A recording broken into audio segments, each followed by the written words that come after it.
Okay, here I am, Fredericton. The leaves are on the ground. Beautiful, beautiful day. And what's your name? Hi Charles, I'm Isabel Haynes and I'm from Bathurst, New Brunswick, and I lost my son Daniel in 2008. And he was coming home from a basketball team and he was in a 15-passenger van.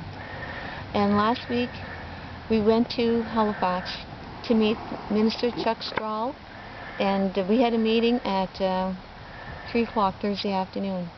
And when we arrived at the meeting, Minister Chuck Strahl and Chief of Staff and his Deputy Minister was there, and every minister from across Canada attended the meeting. There was 35 people there. Really? Yes. How the meeting went? The meeting went very well. He made a commitment to us because we had requested, well, maybe I'll just read you a few things that we requested. Yeah, go ahead. Okay, we request the Minister direct Transport Canada staff to contact the Canadian Standard Association, which is the CSA, and take the necessary steps to recognize in the federal standards the multifunctional activity buses as a subcategory of school buses. And the reason why we asked that was because there's yellow school bus standards and there's buses. And buses is any vehicle that has 10 or more passengers, including a limousine, shuttles. And this multifunction activity vehicle is also included in that category. And what we want Transport Canada is to make a subgroup of the multifunctional activity vehicle when children are being transported to after-school activities. And if this happens, all schools would be affordable for them because it would be in great demand.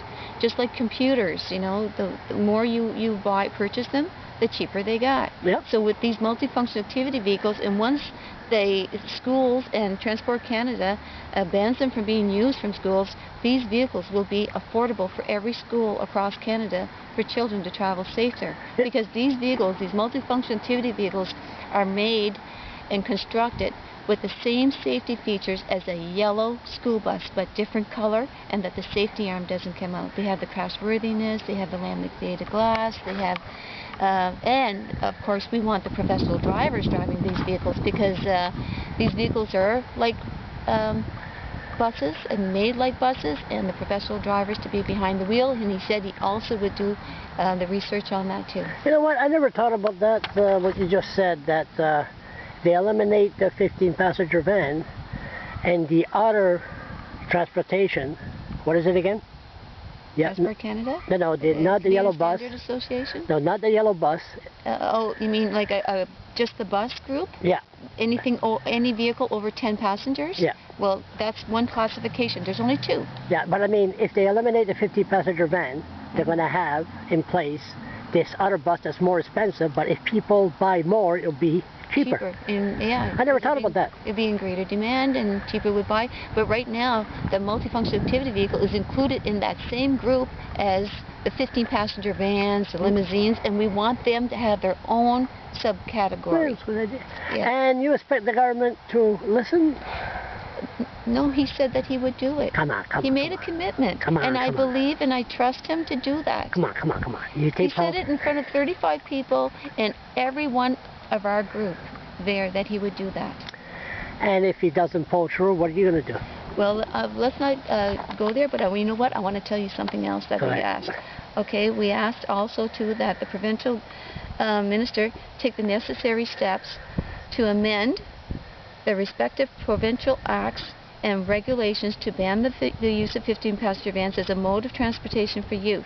This ban would include students participating in extracurricular activities, daycares, preschools, youth groups, and organizations that are responsible for the provision of transportation services to the youth of our communities. The youth depend on the adults to keep them safe. Yep.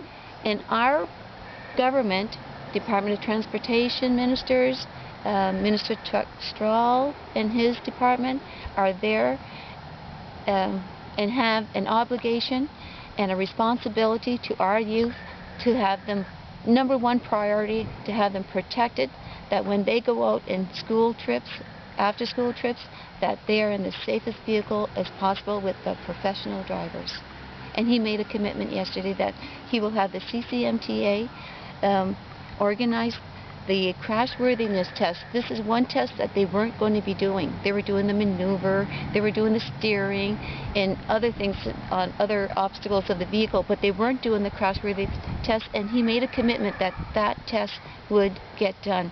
And we know when that test gets done, they will not be using those vehicles anymore for children. Children will not be traveling in those vehicles because they're going to know the answer.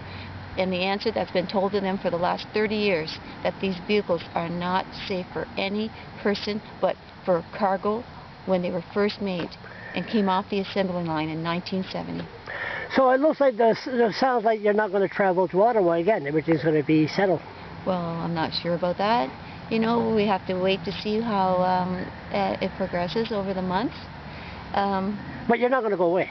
I'm not going to go away. No. No, this is important. I've educated and I did research on this, and and